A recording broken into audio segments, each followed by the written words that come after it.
juntamente com um lanchinho, né? Esse lanche mais à base de queijo, porque a gente tem que também ter a presença das proteínas, né? Junto com os pães. E esses sucos, é claro, vão perder um pouco, às vezes até bastante da vitamina C, porque a vitamina C ela é volátil, ela deve ser consumida no momento em que a fruta é processada. E ainda mais, eles acabam levando as frutas a sucos de caixinha, né?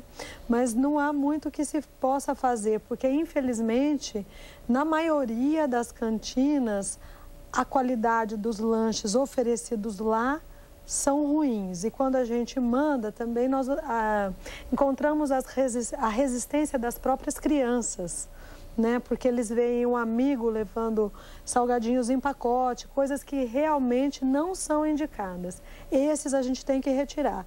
É preferível o pão com um requeijão, com queijo, do que o salgadinho em pacote. Tá certo. Nós estamos com especialistas. Pois não, doutor. Eu tomando essa deixa da doutora Cristina, eu acho muito interessante que muitas vezes os pais querem fazer essa alimentação, vamos dizer assim, salutar no seu filho, né? Frutas, sucos e coisas, vamos dizer assim, boas. Só que em casa ele não faz e quer que o filho faça. Como é que ele vai colocar numa lancheira algo que em casa ele não está acostumado a comer?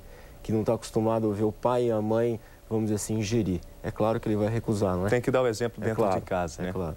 Nós estamos com especialistas, um pneumologista e também uma nutricionista falando sobre os cuidados com o frio. No próximo bloco nós vamos ver outros cuidados que são essenciais nessa época. É um instante só.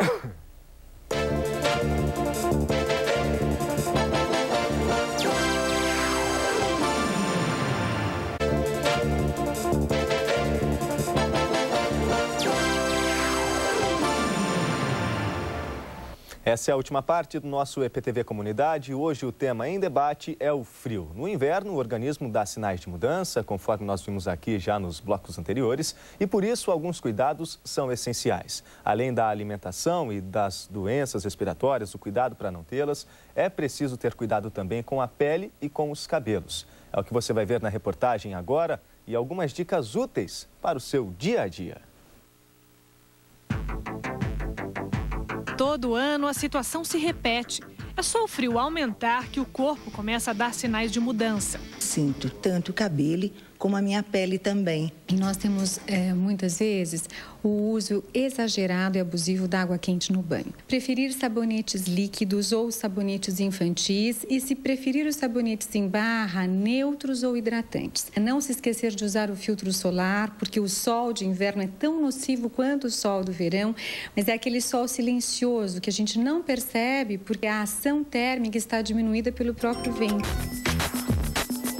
E os cabelos? Assim como o resto do corpo, os fios também mudam com a baixa temperatura. E mais uma vez, o principal problema é a água quente. Ela desencadeia uma oleosidade excessiva. E essa oleosidade excessiva, muitas vezes, desencadeia uma seborreia, uma caspa, e isso gera uma queda maior de cabelo. E se a parte externa do corpo requer cuidados, o nosso organismo também merece atenção. Com o frio, a fome aumenta. Mas quais são os alimentos mais indicados para essa época do ano? Que a gente precisa um pouquinho mais de caloria para se aquecer? É verdade. Porém, é um pouquinho, não é um exagero. Como sugestão, a chefe Cristina Rósio faz um cardápio rápido e muito saboroso. Polenta, gratinada com queijo parmesão e cogumelos variados. Macarrão, um fettuccine bem levinho com molho de tomate, vinho branco, pimenta calabresa e camarões. E fruta quente. Uma pera que eu cozinhei no vinho, beterraba, gengibre, especiarias canela, uma folha de louro e completei com sorvete de creme. Tá muito saboroso e quente, né? Gostoso de comer e dá uma sensação bacana de frio.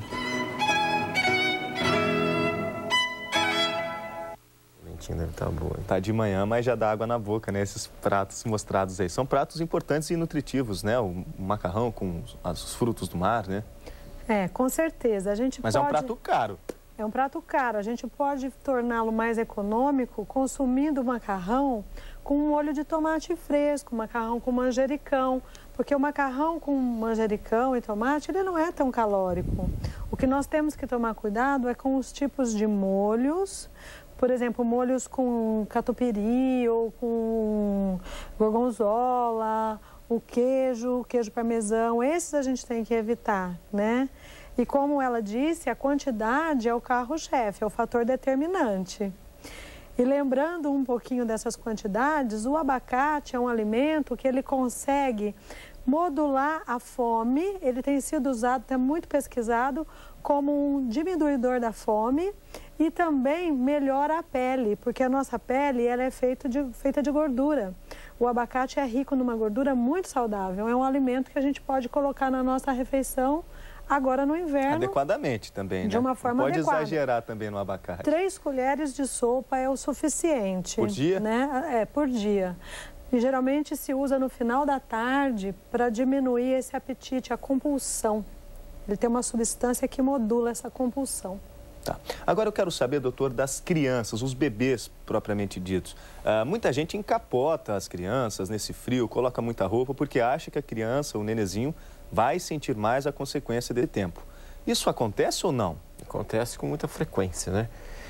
Então a gente orienta bastante os pais, principalmente os avós que têm, vamos dizer assim, essa informação um pouquinho passada, de que, vamos dizer assim, o excesso é prejudicial.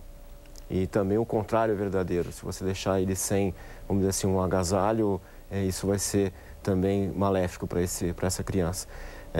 Então, respondendo a sua pergunta, é quase que óbvio, se essa criança tiver, vamos dizer assim, com uma quantidade de agasalho maior do que o desejado, vai ser ruim para esse bebezinho. Então é a história do bom senso também, né? Claro. Ver como que está a situação. Agora, uma outra coisa importante é com relação ao leite materno.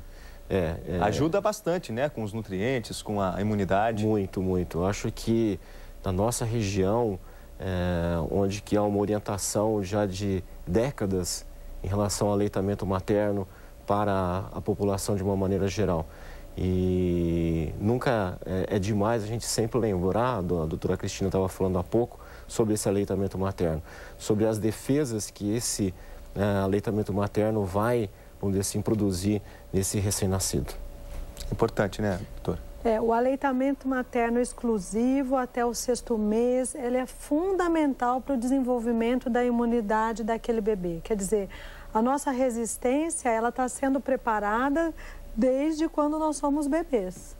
Então, eu percebo que hoje no consultório as gestantes têm a preocupação de não ganhar muito peso. A gente pode fazer um acompanhamento para que elas não ganhem muito peso. Mas o aleitamento materno a gente não pode abrir mão. E ele também ajuda a emagrecer. O aleitamento materno exclusivo, ele chega a gastar 800 calorias dia.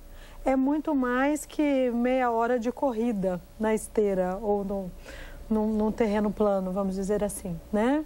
Então, ele é bom para a mãe por diversos motivos. Ele é econômico, ele é higiênico e principalmente do assunto que nós estamos abordando hoje, que é a imunidade, ele é fundamental. Última pergunta, doutor, para a gente encerrar o nosso EPTV Comunidade, sobre a gripe suína ou a nova gripe. Como está sendo tratado isso, principalmente nesse tempo onde as doenças respiratórias são mais comuns? É uma preocupação maior? Sem dúvida nenhuma, né? Essa nova gripe, como você mencionou, a chamada gripe suína, ela vem, vamos dizer assim, preocupando a comunidade internacional, né? É difícil se fazer esse diagnóstico diferencial do ponto de vista clínico entre a gripe comum e a gripe suína. Então, nessa época do ano onde as pessoas ficam, vamos dizer assim, muitas vezes confinadas em locais fechados, causa preocupação alguns casos de pacientes com febre elevada, pacientes que não melhoram em 3, 4 dias, dores pelo corpo, dificuldade respiratória, tosse excessiva e, vamos dizer assim, pacientes principalmente que tiveram viagens internacionais. É bom ficar bem atento. É bom ficar bastante atento nessa época do ano, procurar um atendimento médico imediato. Tá certo. Não só nessa época do frio também, né? Mas sempre buscar prevenção para cuidar bem da saúde, para não se preocupar só quando precisar mesmo, né? A prevenção é o melhor remédio, não é? No calor e no frio, sempre. Qualquer parte do ano, né? Eu agradeço a participação de vocês aqui hoje no EPTV Comunidade. Obrigado pelas informações. Imagina. Acredito que o público tem aí esse tempo todo de dúvidas esclarecidas, né? E para passar vários outros invernos sem as doenças. Obrigado pela participação. Tenham um bom dia. Eu que agradeço. E você que nos acompanhou até aqui, aproveite o sábado, tenha um ótimo domingo e obrigado pela companhia. Até a próxima.